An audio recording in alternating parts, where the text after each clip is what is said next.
Welcome छ साथीहरू मेरो मिनी ब्लगमा हजुरहरूलाई स्वागत छ।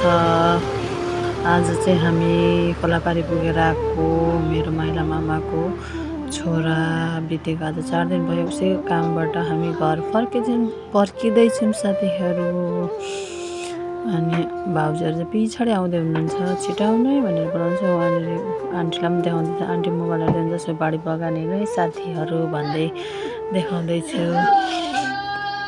अनि हामी चाहिँ अगाडि आन्टी र म चाहिँ अगाडि आउँदैछौँ, भाउजू शोभाहरू चाहिँ पछाडि आउँदैछ। अनि हामी पुलमा आइपुग्यौँ सबै भेला भएर। अनि हाई गर्दै हुन्छ भाउजू र आन्टीले, अनिताको ब्लगमा स्वागत छ भन्दै हुनुहुन्छ। अनि मेरो छोरा बहँदै आन्टी नाच्दै हुनुहुन्छ, गफाक्दै आउँदैछौँ साथीहरू। छोराहरू उफ्रिँदैछ पुलमा।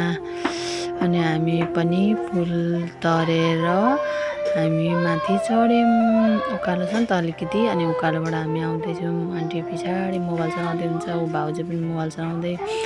मेरो छोरा पनि उहाँ कहाँ गएर आएको भन्दै सोध्दैछु। अनि त्यही भएर मलाई हाँस्दैछु म चाहिँ। अनि हजुरहरूलाई कस्तो लाग्यो? हजुरलाई यति नै हो मिनी भ्लग साथीहरू।